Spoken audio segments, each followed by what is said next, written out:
الحمد لله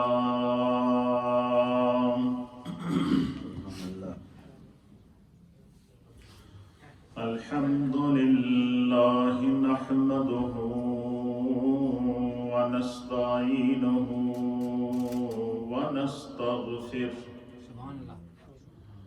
ونؤمن به ونتوكل عليه ونعوذ بالله من شرور أنفسنا ومن سيئات أعمالنا من يهده الله فلا مضل له ومن يضلله فلا هادي له ونشهد أن لا إله إلا الله ونشهد أن سيدنا وسندنا ونبينا ومولانا محمدا عبده ورسوله أما بعد فأعوذ بالله من الشيطان الرجيم بسم الله الرحمن الرحيم والذين يكنزون الذهب والفضة ولا ينفقونها في سبيل الله فبشرهم بعذاب عليم آمنت بالله وصدق الله مولانا العظيم وصدق رسوله النبي الأمين الكريم الصلاة والسلام عليك يا سيدي يا رسول الله وعلى آلك وصحابك يا سيدي يا حبيب الله الصلاة والسلام عليك يا سيدي يا رسول الله وعلى آلك وصحابك يا سيدي يا رحمة للعالمين حمد و صلاۃ کے بعد اللہ تعالیٰ کے فضل و کرم اور اس کی شان عطا سے ہم نے آج رمضان المبارک کا پہلا عشرہ جو اللہ کی رحمتیں لے کر ہمارے پاس آیا تھا اس کو کمپلیٹ کیا اور پورا عشرہ ہمارے پاس خدا کی رحمت بارش کے قطروں کی طرح برستی رہی فجر میں برسی سحری میں برسی فجر میں برسی ظہر میں برسی عصر میں برسی مغرب میں برسی عشاء اور اللہ حاضر القیاس دن کے 24 آور اور رات کے لمحات میں اللہ تعالیٰ کی رحمت ہم پر برستی رہی اب ہم میں سے کس نے اپنے دامن میں کتنی رحمت خدا سمیٹی ہے یہ آپ بھی جانتے ہیں اور ہر انسان جانتا ہے لیکن کیونکہ انسان ہے گناہ گار ہے اللہ تعالیٰ کی بارگاہ میں دعا ہے کہ جو کمی رہ گئی ہے وہ رحمان ہے وہ رحیم ہے ہمارے دامن کو اپنی رحمت سے بھر دے پہلے رحمت کی برسات ہوئی ہے اب مغفرت کا سما شروع ہو گیا ہے گویا اللہ یہ چاہتا ہے کہ اس رمضان کے مہینے میں میرا بندہ جسمانی طور پر بھی پاک ہو روحانی طور پر بھی پاک ہو مالی طور پر بھی پاک ہو انفرادی طور پر بھی پاک ہو اور اجتماعی طور پر بھی پاک ہو گویا یہ مہینہ پورے کا پورا مہینہ بندہ مومن کے لیے خدا بندے قدوس کی جانب سے ایسا خوبصورت تحفہ ہے ایسی خوبصورت اللہ کی طرف سے انعامات ہیں کہ اس کا جتنا شکر ادا کیا جائے کم ہے گزشتہ جمعۃ المبارک کو میں نے آپ کی خدمت میں پیش کیا تھا کہ جس طرح ہم روزہ رکھ کے اپنے جسم کو پاک کرتے ہیں، روح کو پاک کرتے ہیں اور تقوی پیدا ہوتا ہے اور یہ توبہ اور استغفار کی اللہ توفیق دیتا ہے، تو رمضان کے مہینے میں انسان روزے سے انسان کا باطن پاک ہوتا ہے۔ کیا ہوتا ہے؟ اور روزہ رکھ کر جو ہم نماز 5 وقت کی ادا کرتے ہیں تو نماز کی برکت سے خدا ہمارا ظاہر پاک کر دیتا ہے، جسم پاک کر دیتا ہے۔ اسی طریقے سے اللہ یہ چاہتا ہے کہ میرا یہ بندہ جب میری خاطر اس نے میری طرف رجوع کر لیا ہے، میری خاطر اس نے روزہ رکھا ہے، اور علماء اور محدثین نے لکھا ہے کہ اس کی کیا وجہ ہے، کہ جو نبی پاک نے فرمایا کہ اللہ فرماتا ہے کہ الصوم لی وانا اجزی بہ، کہ فرمایا کہ بندہ مومن کا ہر نیک عمل اس کے لیے ہے، اس کی نیت کے مطابق اس کو ضرور اس کی جزا دی جائے گی، لیکن اللہ فرماتا ہے کہ جو روزہ ہے بندہ مومن کا، یہ عمل روزے کا، یہ اللہ فرماتا ہے فقط میرے لیے ہے، وَأَنَا أَجْزِي بِهِ أَوْ أُجْزَ بِهِ، میں اس کی جزا دوں گا۔ اس کی وجہ کیا ہے کہ دیکھیں ہم نماز پڑھتے ہوئے نظر آتے ہیں، ممکن ہے کہ کوئی ہمارے لمبے لمبے سجدے دیکھ کے، گڑ گڑاتے ہوئے دعائیں دیکھ کے، اللہ نہ کرے خدا ہمیں ہر قسم کے ریا سے، تکبر سے بچا کے رکھے، ویسے بندے کے اندر ایک سوچ آ جاتی ہے کہ من لوگ کہیں کہ بڑا نمازی ہے۔ یہ بات ہوتی ہے یا نہیں؟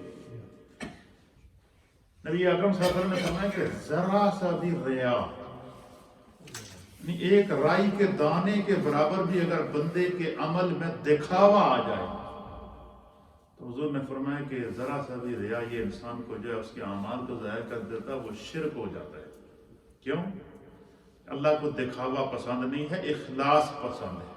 جس طرح کہ آپ دیکھیں کہ ہم جانور کی قربانی کرتے ہیں، جانور کا خون بہاتے ہیں، اللہ تعالیٰ نے فرمایا کہ اللہ تعالیٰ کو تمہارے جانور کے نہ تو خون کی ضرورت ہے نہ اس کی گوشت کی ضرورت ہے، وہ تو کھانے پینے سے پاک ہے، لیکن اللہ تعالیٰ بندہ مومن کے جو اندر اخلاص ہے، نیت ہے، حسن عمل ہے، اس کو دیکھتا ہے۔ اسی طریقے سے فرمایا کہ مال جسے بندہ اللہ عطا فرماتا ہے تو مال یہ انسان کے اندر تکبر لے آتا ہے، غرور لے آتا ہے، اس کے اندر جو ہے پھر اللہ تعالیٰ نے اس کے لیے زکوٰۃ رکھی ہے، صدقات رکھے ہیں، خیرات رکھے ہیں کہ بندہ اپنے مال سے زکوٰۃ نکالتا رہے، صدقات نکالتا رہے، خیرات نکالتا رہے، اللہ کے راستے میں خرچ کرتا رہے، تاکہ اس کو وہ مال اس کو جو ہے وہ تکبر کی طرف لے کر نہ جائے، سرکشی کی طرف لے کر نہ جائے۔ تو قرآن حکیم فرقان مجید میں سورہ توبہ پارہ نمبر ہے 10، سورہ نمبر ہے 9 اور سورہ توبہ کی آیت نمبر ہے 34 کا یہ لاسٹ حصہ ہے۔ اس میں اللہ فرماتا ہے کہ وَالَّذِينَ يَكْنِزُونَ الذَّهَبَ وَالْفِضَّةَ، فرمایا کہ جو لوگ سونے اور چاندی کو جمع کرتے ہیں، سونا اور چاندی ہر گھر میں موجود ہوتا ہے، ہماری مائیں بہنیں زیورات جو پہنتی ہیں یہ ہر گھر میں کسی نہ کسی صورت میں، کسی نہ کسی شکل میں موجود ہوتا ہے، چاہے تھوڑا ہو یا زیادہ ہو۔ فرمایا کہ جو لوگ والذین یکنزون الذھب والفضہ، چاندی اور سونے، ان دونوں دھاتوں کا قرآن میں اللہ نام لے کر بیان کر رہا ہے، اس لیے فرمایا کہ دھاتوں میں سے سونا اور چاندی یہ دو ایسی دھات ہیں کہ یہ کسی بھی حالت میں ہوں یہ کنز کہلاتا ہے، یہ خزانہ کہلاتا ہے، اور یہ اگر نصاب کو پہنچ جائیں تو اس میں سے زکوٰۃ نکالنا ضروری اور لازمی ہوتا ہے۔ اور اسی طریقے سے جو ہے وہ بعض لوگوں نے یہ غلط فہمی، آج کل بڑے بڑے نئے نئے مفسر اور نئے نئے محقق اور نئے نئے فلسفی ہیں نا، تو کسی نے یہ شوشہ چھوڑا سوشل میڈیا کے اوپر کہ کوئی سونے اور چاندی کی زکوٰۃ کا حکم دیا گیا تو یہ تو عورتوں کے لیے، مرد تو سونا چاندی پہنتا ہی نہیں۔ یہ سونا اور چاندی یہ دھاتوں کی زکوٰۃ ہے، لیکن جو مثلا اگر کسی کے پاس صرف چاندی ہے تو وہ جب 52.5 تولے ہوگا تو نصاب کو پہنچ جائے گا۔ اگر کسی کے پاس صرف سونا ہے وہ اگر 7.5 تولے سونے تک پہنچے گا تو اس میں سے زکوٰۃ ادا کرے گا. لیکن اگر کسی کے پاس کچھ سونا موجود ہے، بینک بیلنس موجود ہے، کاروبار ہے اور مال تجارت موجود ہے، اور اس کے علاوہ جو اس کے پاس جب اور ذرائع آمدن موجود ہیں اور ان کے اوپر سال گزر گئی ہے، تب علماء نے لکھا ہے کہ وہ مرد ہو یا عورت ہو، وہ کیا کرے گا؟ 52.5 تولے چاندی جو زکوٰۃ کا سب سے کم نصاب ہے، وہاں سے اس کی زکوٰۃ شروع ہو جائے گی. وہاں سے اس کی زکوٰۃ کیا ہو جائے گی؟ میں نے پچھلے ہفتے فون کیا جیولر کو، تو اس سے میں نے پوچھا کہ بھائی 7.5 تولے جو سونا ہے اس کی جو زکوٰۃ ہے وہ کیا ہوگی؟ تو انہوں نے مجھے حساب کر کے بتایا. ہم نے کہا جی کہ 1 تولے میں سے 12 پاؤنڈ زکوٰۃ نکلتی ہے. 7.5 تولے اگر سونا ہے تو اس کی 90 پاؤنڈ زکوٰۃ ہوگی، اور اس سے اوپر جتنا بھی سونا ہوگا تو اس کو ہر تولے کو آپ 12 کے ساتھ کیا کریں؟ ملٹی پلائی کرتے جائیں تو آپ کو نکل آئے گا. تو میں نے اس سے پوچھا کہ بھائی چاندی کی کیا قیمت ہے؟ تو 52.5 تولے چاندی کی قیمت تو 300 پاؤنڈ بھی نہیں بنتی. کتنی نہیں بنتی؟ 300 پاؤنڈ بھی نہیں بنتی. تو اس کا مطلب کیا ہوا کہ 300 پاؤنڈ 350 پاؤنڈ کر لیں. کتنی کر لیں؟ 350 پاؤنڈ کر لیں. یہ نصاب، یہ زکوٰۃ کا نصاب ہے. یہ کیا ہے؟ مثلا ہمارے پاس بینک میں پیسے موجود ہیں اور اس کے اوپر سال گزر گیا ہے، ہم کاروبار کرتے ہیں تو ہمارے پاس مال تجارت موجود ہے، تو اس مال تجارت کو پھر ہم کہیں سے اگر جاب کرتے ہیں تو جو ہمیں تنخواہ ملتی ہے وہ اگر ہمارے بینک میں جاتی ہے تو اس کے اوپر سال گزر جاتا ہے، جو اخراجات کرنے کے بعد جو رقم بچتی ہے. تو جتنے ذرائع ہوں گے، مثلا کسی کے پاس کچھ سونا ہے، کچھ چاندی ہے، کچھ بینک بیلنس ہے، اسی طریقے سے کچھ مال تجارت ہے، وہ کیا کرے گا؟ وہ سارے مال کا اسٹیمیٹ لگائے گا، اس کی قیمت کا اسٹیمیٹ لگائے گا. سونے کی اتنی قیمت بنی، چاندی کی اتنی قیمت بنی، اتنا پیسہ میرے پاس بینک میں موجود ہے، اتنا میرے پاس مال تجارت موجود ہے. مال تجارت سے مراد ایک بندہ کاروبار کر رہا ہے تو اس کی دکان کے اندر یا کیش اینڈ کیری کے اندر یا جو اس کا جو سٹور ہے اس کے اندر جتنا مال کرنٹ موجود ہوگا اس کی جو مالیت ہے وہ کیا ہوگی؟ اس کی جو مالیت ہے تو اس مالیت کو بھی سال گزرنے کے اوپر جمع کرے گا. ٹوٹل رقم نکالنے کے بعد پھر کیا کرے گا کہ بینک بیلنس بھی جمع ہو گیا، سونے کی قیمت بھی جمع ہو گئی، چاندی کی قیمت بھی جمع ہو گئی، اور جو ذرائع آمدن ہے وہ بھی جمع ہو گئے، اور سارا اس کے اوپر سال گزر گیا. تو وہ 100 میں سے کتنے 2.5 پاؤنڈ نکالے گا. 100 پاؤنڈ میں سے 2.5 پاؤنڈ اسے زکوٰۃ نکالنی پڑے گی. اسی طریقے سے یہ 1000 میں سے 25 پاؤنڈ ہو جائیں گے. اسی طریقے سے جو وہ لاکھ میں سے 2500 پاؤنڈ ہو جائیں گے. اس طریقے سے یہ جو ہے نا یہ نصاب زکوٰۃ ہے. اس کی یہ بالکل ایزی ہے، اس کو آپ نوٹ کر لیں اور اس فارمولے سے آپ اپنے مال سے زکوٰۃ نکال سکتے ہیں. اللہ فرماتا ہے کہ جو لوگ سونے اور چاندی کو جمع کرتے ہیں وَلَا يُنْفِقُونَهَا فِي سَبِيلِ اللَّهِ، سونا جمع کرتے ہوئے تو دونوں ہاتھوں سے جمع کر رہا تھا. اب اللہ نے چاہا کہ اس سونے میں سے اپنے مال میں سے 2.5% زکوٰۃ نکال. اب پسوڑیاں پڑنا شروع ہو گئیں، پیٹ میں درد پڑنا شروع ہو گیا. اب یہ سونا جو وہ کم ہو جائے گا، مال کم ہو جائے گا. تو اللہ فرماتا ہے اس آیت کے اندر سورہ توبہ کے اندر کہ مسلمان کو ہمیشہ یہ غور کرنا چاہیے، یہ ہر مومن کے ذمہ یہ بات رہنی چاہیے کہ جس رب نے مجھے دیا ہے وہ چھیننے پر قادر رکھتا ہے.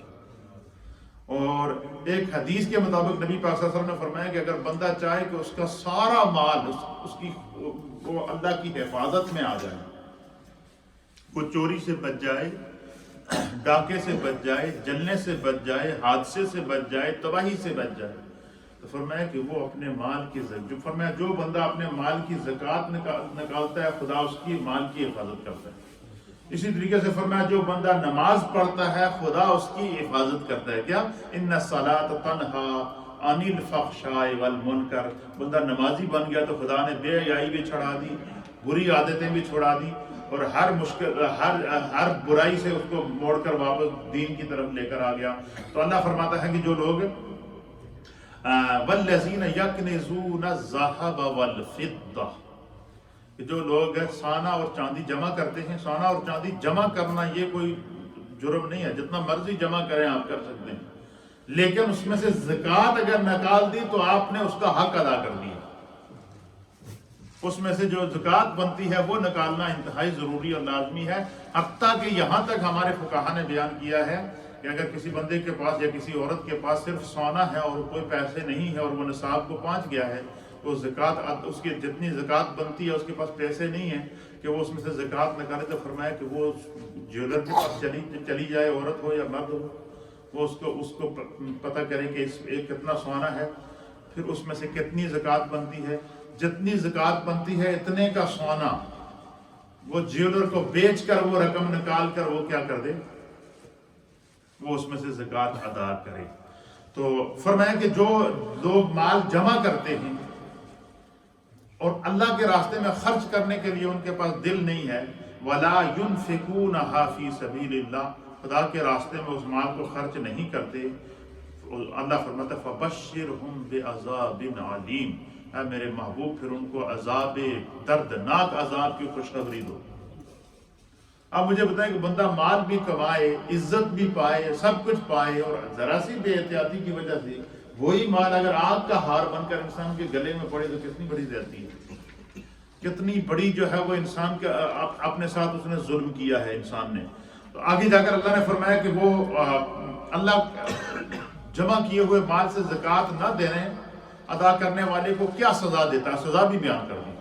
سزا کیا؟ اس سے اگلی آیت نمبر 35 فرمایا کہ یوم یحما علیہا فی نار جہنم فتکوی بہا جباہم وجنوبہم وظہورہم ھذا ما کنزتم لانفسکم فذوقوا ما کنتم تکنزون۔ اللہ اکبر۔ اللہ فرماتا ہے کہ جس دن یوم یحما علیہا، جس دن وہ سونا اور چاندی، جس بندے کو اللہ نے سونا اور چاندی دیا، مال و دولت دیا، اور اس کے پاس مال موجود تھا اور اس نے اپنے مال سے زکوٰۃ نہیں نکالی، تو قیامت کے دن کیا ہوگا؟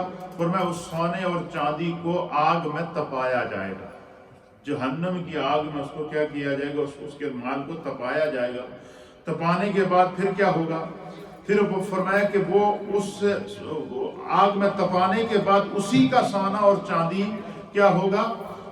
فرمایا کہ فَتُكْوَى بِهَا جِبَاهُمْ، اللہ تعالیٰ اسی کے سونے اور چاندی کو ان کی پیشانیاں اس سے داغی جائیں گی، ان کی پیٹھیں ان سے داغی جائیں گی، ان کی جو ہے وہ پہلوؤں کو ان سے داغا جائے گا، یعنی انسان کا اپنا جمع کیا ہوا مال وہ اس کے لیے عذاب بن جائے گا۔ اس لیے اللہ تعالیٰ کے حبیب علیہ السلام نے ہمیشہ صحابہ اکرام رضوان اللہ تعالیٰ علیہم اجمعین کو ترغیب دی۔ اسی طرح قرآن حکیم فرقان مجید کے مختلف مقامات اگر دیکھیں، قرآن کریم کی سورہ 30ویں پارے کی صورت ہے سورہ ہمزہ، اس کے اندر اللہ فرماتا ہے کہ وَيْلٌ لِكُلِّ ہُمَزَةٍ لُمَزَةٍ، کہ ہر تانا دینے والے، غیبت کرنے والے کے لیے تباہی ہے۔ دوسروں کو، اس کا مطلب ہے دوسروں کو کسی بھی قسم کی دولت کے نشے میں آ کر یا طاقت کے نشے میں آ کر کسی کو حقیر سمجھ کر اس کو کسی قسم کا تانا نہیں دینا چاہیے، اس سے خدا ناراض ہوتا ہے۔ اللہ نے اس کا فرمایا کہ جو شخص دولت کے نشے میں ڈوب کر یا طاقت کے نشے میں ڈوب کر یا اقتدار کے نشے میں ڈوب کر اگر وہ کسی کو تانے دیتا ہے تو فرمایا کہ وہ اس کے لیے ہلاکت ہے۔ فرمایا کہ اس شخص کے لیے بھی ہلاکت ہے کہ الذی جمع مالا وعددا، جو مال کو جمع کرتا ہے، وعددا، اور گن گن کر رکھتا ہے۔ یہ معلوم ہے میرا مال فلاں جگہ اتنا رکھا ہوا ہے، فلاں اتنا رکھا ہوا ہے، فلاں اتنا رکھا ہوا ہے، سال بھی گزر گیا، اور کہیں جب ریٹ پڑتے ہیں تو پھر پتہ چلا جی کہ بکسوں کے بکسے اندر سے مال کے نکل آئے، تو فرمایا کہ پھر کیا ہوتا ہے؟ فرمایا جو لوگ مال کو جمع کرتے ہیں اور گن گن کر رکھتے ہیں تو اور اس میں سے وہ زکوٰۃ ادا نہیں کرتے، صدقات ادا نہیں کرتے، اللہ کے راستے اس مال کا حق ادا نہیں کرتے، تو پھر کیا ہوتا ہے؟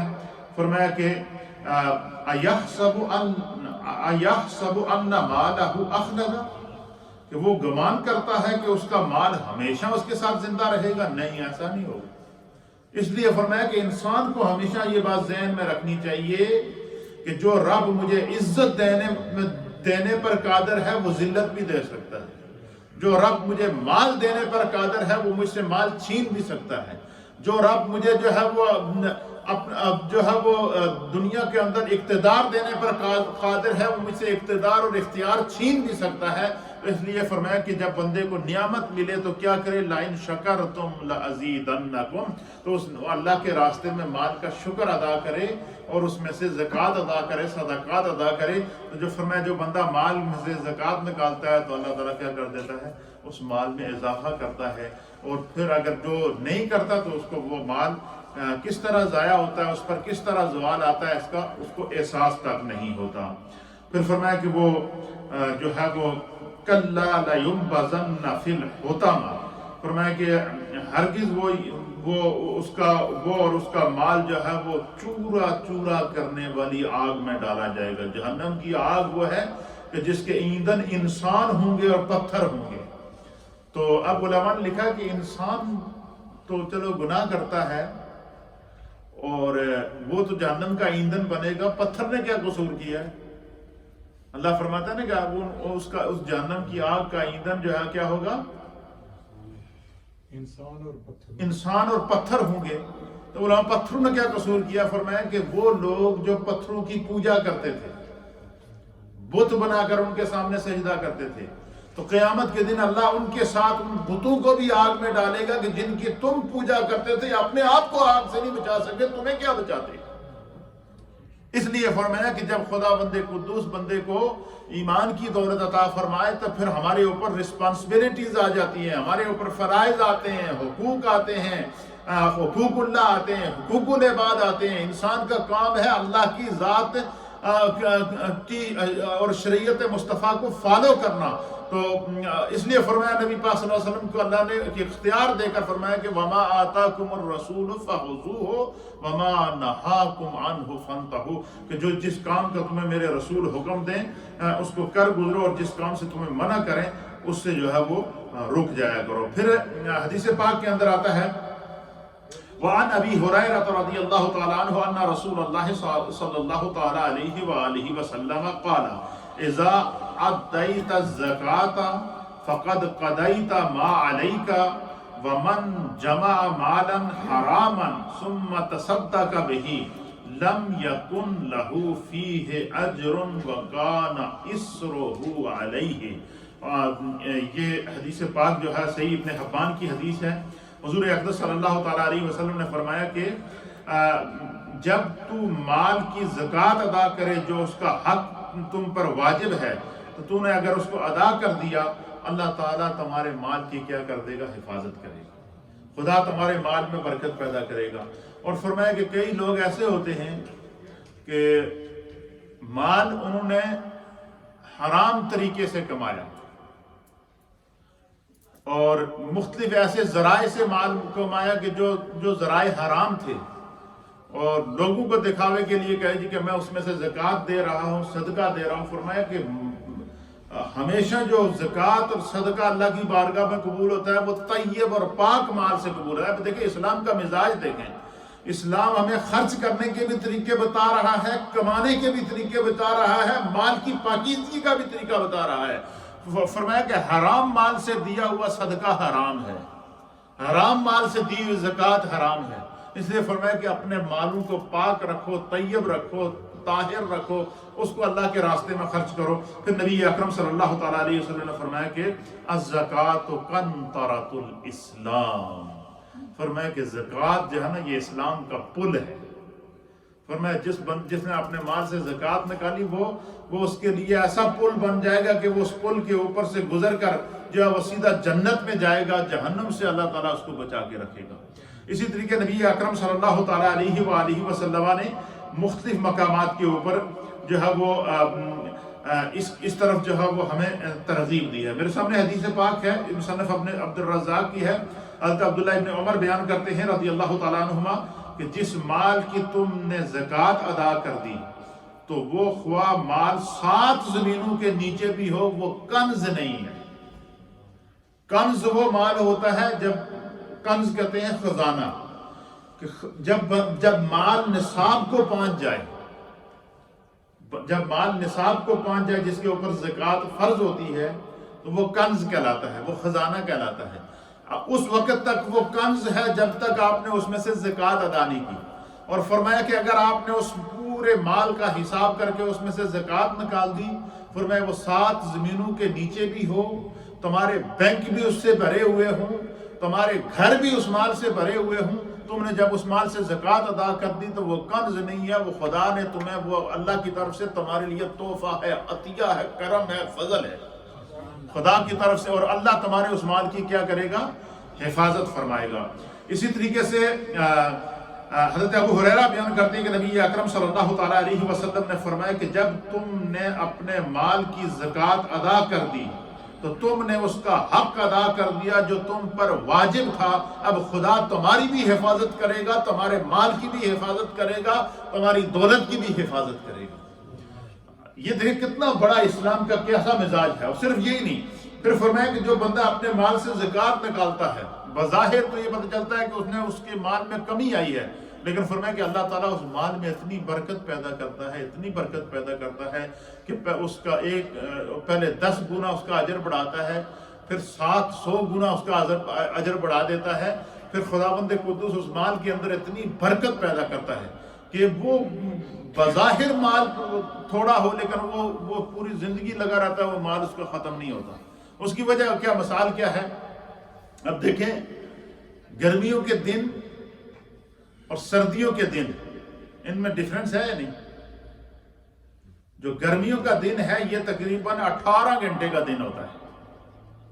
گرمیوں کا دن کتنا ہوتا ہے؟ 18 گھنٹے کا، اور سردیوں کا دن ہوتا ہے تقریباً 12 گھنٹے، 11 گھنٹے، 10 گھنٹے۔ 4 بجے دسمبر کے اندر 4 بجے جب مغرب کی اذان ہو جاتی ہے، اب دن وہی ہے، لیکن اسی طریقے سے فرمایا کہ قیامت جب آئے گی تو حضور نے فرمایا کہ قیامت کا ایک دن 50,000 سال کے برابر ہوگا۔ 50,000 سال کے برابر ایک دن ہوگا۔ دن وہی ہے لیکن اس کی لمٹ اتنی بڑھ گئی کہ 50,000 سال کے برابر وہ دن ہوگا۔ اسی طریقے سے فرمایا کہ جو بندہ اپنے مال سے زکوٰۃ نکال دیتا ہے، جس طرح ایک دن 50,000 سال کا ہو جاتا ہے، یا ایک دن برکت کی وجہ سے بڑھ کر جو ہے وہ کئی گھنٹوں پر مشتمل ہو جاتا ہے، تو جو ہے وہ اسی طریقے سے فرمایا کہ اس کے مال کے اندر اللہ تعالیٰ اتنی برکت پیدا کر دیتا ہے، اس کے مال کے اندر، اس کے رزق کے اندر اللہ تعالیٰ اتنی برکت پیدا کر دیتا ہے کہ وہ خود بھی کھاتا ہے، بچوں کو بھی کھلاتا ہے، اللہ کے راستے میں بھی خرچ کرتا ہے، اس کا نظام چل رہا ہوتا ہے، پتہ ہی نہیں چلتا کدھر سے آیا ہے۔ کیوں کہ جس رب نے اس کو مال عطا کیا ہے، جس رب نے اسے صحت عطا کی ہے، اس لیے فرمایا کہ ہر چیز کی اللہ نے زکوٰۃ رکھی ہے۔ حضور نے فرمایا ہمارا جو جسم ہے اس کی زکوٰۃ روزہ ہے۔ جسم کی زکوٰۃ کیا ہے؟ روزہ ہے۔ اور اعضائے جسمانی اللہ نے قرآن میں فرمایا کہ وَإِن تَعُدُّوا نِعْمَةَ اللَّهِ لَا تُحْصُوهَا۔ خدا نے انسان کو اتنی نعمتیں عطا کی ہیں، اتنی نعمتیں عطا کی ہیں، اتنی نعمتیں عطا کی ہیں، فرمایا کہ ہر انسان جو اس کی اپنی باڈی کے اندر اللہ نے نعمتیں دی ہیں، اگر وہ ان کو شمار کرنا چاہے تو نہیں شمار کر سکتا، اتنا خدا نے انسان پر کرم کر دیا، اتنی نعمتیں عطا کی ہیں۔ فرمایا کہ جو بندہ اللہ تعالیٰ نے انسان کے اوپر، فرمایا کہ جو اعضائے جسمانی ہیں انسان کے، آپ دیکھو میری انگلیاں حرکت کر رہی ہیں، یہ حرکت کرتی کر جب تک یہ حرکت کرتی رہیں گی تو میں ان سے لقمہ اٹھا کر اپنے منہ میں ڈالوں گا، اور یہ اگر حرکت کرنا بند کر دیں تو میں محتاج ہوں۔ پاؤں حرکت کرتے ہیں تو میں چلتا ہوں یا ہم چلتے ہیں، اور ان میں سے پاؤں اگر جسم کا کوئی بھی ایسا پیرالائز ہو جائے تو پھر انسان جو تکلیف میں دن گزارتا ہے اس سے پوچھیں کہ صحت کی کیا نعمت ہوتی ہے۔ اسی طریقے سے اللہ کے حبیب علیہ الصلوۃ والسلام نے فرمایا کہ جب بندہ 5 وقت کی نماز ادا کرتا ہے، فجر، ظہر، عصر، مغرب اور عشاء 5 وقت کی جب نماز ادا کرتا ہے تو ہر روز 5 وقت کی نماز ادا کرنے کی برکت سے اللہ تعالیٰ اس کے اعضائے جسمانی کو صحت عطا کرتا ہے۔ فرمایا نماز انسان کے اعضائے جسمانی، جوائنٹ آف دا باڈی کی زکوٰۃ ہے۔ اسی طریقے سے فرمایا کہ روزہ انسان کے باطن کی زکوٰۃ ہے۔ اور فرمایا جو نماز کا عادی ہو جاتا ہے، نماز کا پابند ہو جاتا ہے، سب سے پہلا انعام اسے کیا ملتا ہے؟ اس کے اعضاء جسمانی سلامت رہتے ہیں۔ دوسرا انعام اسے کیا ملتا ہے؟ ان الصلاۃ تنہی عن الفحشاء والمنکر، کہ نماز اس کو بے حیائی سے روک لیتی ہے، بری باتوں سے روک لیتی ہے۔ اس کا قدم اگر گناہ کی طرف بڑھ جائے تو اللہ اپنے فضل سے روک دیتا ہے کہ یہ تو وہ بندہ ہے جو میری بارگاہ میں سجدہ کرتا ہے، قیام کرتا ہے، رکوع کرتا ہے۔ اللہ اکبر۔ آپ دیکھیں ینگسٹر یا زیادہ تر جو لوگ جم جاتے ہیں نا آپ لوگ، اب جم کے اندر جب ہم جائیں تو اس کے اندر دیکھیں مختلف قسم کی ایکسرسائزز ہیں، اور ہر ایکسرسائز کی مشین الگ رکھی ہے انہوں نے۔ اچھا جی، کیا جی اگر آپ گھٹنوں کی ایکسرسائز کرنا چاہیں تو وہ ایک مشین ہے کہ وہ صرف آپ کے گھٹنوں کو حرکت دے گی۔ ہاتھوں کی کرنا چاہیں تو ہاتھوں کی مشین الگ ہے۔ اسی طریقے سے جو ہے وہ چلنے کی کرنا چاہیں تو چلنے والی مشین الگ ہے۔ اسی طریقے سے اگر آپ سائیکلنگ کرنا چاہیں تو اس کی مشین الگ ہے۔ لیکن اللہ تعالیٰ نے نماز کے اندر ایسی برکت رکھی ہے، جب ہم نماز ادا کرتے ہیں تو انسان کے ہر پارٹ کی ایکسرسائز ہو جاتی ہے، اور ایک دفعہ انسان کے اگر جسم کے اندر موجود ہر جوائنٹ، اس کے جسم کے اندر موجود ہر جو وہ باڈی کا پارٹ اگر وہ اس کی ایکسرسائز ہو جائے ایک مرتبہ دن میں، تو 24 گھنٹے تک اس کا جسم رننگ میں آ جاتا ہے۔ آپ مجھے بتائیں یہ اسلام کی کتنی بڑی برکت ہے کہ دن میں 5 مرتبہ اگر نماز ادا کریں تو صحت کی صحت، اللہ کی رضا، اور اس کے ساتھ ساتھ انسان بے حیائی اور بری باتوں سے بچ جاتا ہے۔ پھر فرمایا اللہ یہ چاہتا ہے کہ جب میرے اس بندے کو نماز کی وجہ سے، عبادت کی وجہ سے، خدا کے قرب کی وجہ سے، اللہ کی طرف رجوع کی وجہ سے میں نے اس کو صحیح سالم اعضاء دے دیے ہیں، تو میں کیوں نہ اس کے جسم کی حفاظت کروں۔ پھر فرمایا سال میں 1 مرتبہ 1 مہینہ روزہ رکھو۔ یا ایھا الذین آمنوا کتب علیکم الصیام کما کتب علی الذین من قبلکم، کیا ایمان والو تم پر روزے فرض کیے گئے ہیں۔ علماء اور محدثین نے لکھا ہے کہ جو بندہ سال میں 1 مہینہ روزے رکھتا ہے، پورے سال کے لیے اس کا جو اندر کا سسٹم ہے، خداوند قدوس اس کے اندر سے ایسی لا علاج بیماریاں جن کا بسا ہوگا ڈاکٹروں کو بھی پتہ نہیں چلتا، خدا اس کو شفا عطا کر دیتا۔ حتیٰ کہ یہاں تک نبی پاک نے فرمایا کہ جب تمہیں چھینک آئے تو فوراً کہا کرو الحمدللہ۔ کیا کہا کرو؟ اور تمہارے سامنے اگر کوئی بندہ بیٹھا ہوا ہے، وہ دیکھے کہ فلاں بندہ چھینک مارنے کے بعد الحمدللہ کر رہا ہے، تو آپ سامنے والے شخص کو فوراً کہو یرحمک اللہ۔ اس کی وجہ کیا ہے؟ فرمایا کہ جب بندے کو چھینک آتی ہے تو یہ خدا کی طرف سے اس پر رحمت ہوتی ہے، اس کے دماغ کے اندر موجود کوئی ایسی لا علاج بیماری ہوتی ہے۔ فرمایا انسان کے برین کے اندر تقریباً 360 ایسی بیماریاں ہیں جن کا کوئی علاج نہیں ہے، بڑی سی بڑی میڈیکل سائنس نے اس کا آج تک علاج تلاش نہیں کیا، لیکن جب اللہ تعالیٰ اس انسان پر کرم کرتا ہے تو اسے چھینک آتی ہے، اس ایک چھینک کے ساتھ وہ لا علاج بیماری دماغ کی اللہ ختم کر دیتا ہے۔ دماغ کے اندر بیماری آئے تو اگر انسان خدا کی طرف رجوع کرے گا، ایک چھینک کے ساتھ بیماری ختم۔ 5 وقت کی نماز پڑھے گا تو انسان کے اعضاء سلامت ہے۔ اسی طریقے سے فرمایا رمضان کا 1 مہینہ جب بندہ روزہ رکھے گا تو فرمایا پورا سال خداوند قدوس اس کے باطن کو نور سے بھر دیتا ہے اور اس کے اندر کی بیماریاں بھی ختم کر دیتا ہے۔ پھر اسی طریقے سے فرمایا جب اپنے مال سے زکوٰۃ ادا کرتا ہے تو فرمایا اللہ یہ چاہتا ہے کہ میرے بندے کا جب جسم پاک ہو گیا، میرے بندے کی روح پاک ہو گئی، میرے بندے کا ذہن پاک ہو گیا، میرے بندے کا تصور پاک ہو گیا، میرے بندے کا تخیل پاک ہو گیا، میرے بندے کو جب میں نے ظاہر اور باطنی طور پر پاک کر دیا تو جس ماحول میں رہ رہا ہے اس ماحول کو پاک کیوں نہ کروں، جو میں نے اسے مان دیا ہے اس کے مال کو پاک کیوں نہ کروں۔ اللہ پاکیزگی کو پسند کرتا ہے، اسی لیے اللہ کے حبیب نے فرمایا کہ الطہور شطر الایمان، صفائی ایمان کا حصہ ہے۔ اور صفائی یہ نہیں کہ صرف کپڑے دھونے کا نام صفائی ہے، یا گھر میں جھاڑو دینے کا نام صفائی ہے۔ سب سے بڑی صفائی یہ ہے کہ انسان اپنے اندر سے حسد کی گند کو دور کرے، اپنے اندر سے غیبت کے گند کو دور کرے، اپنے اندر سے جو بغض کے غم کو دور کرے، اپنے اندر سے جھوٹ اور فریب کے گند کو دور کرے، اپنے اندر جمی ہوئی جو وہ ہر قسم کی کائی کو دور کرے۔ فرمایا جو انسان ظاہری اور باطنی طور پر پاک ہو جاتا ہے تو وہ کیا ہوتا ہے؟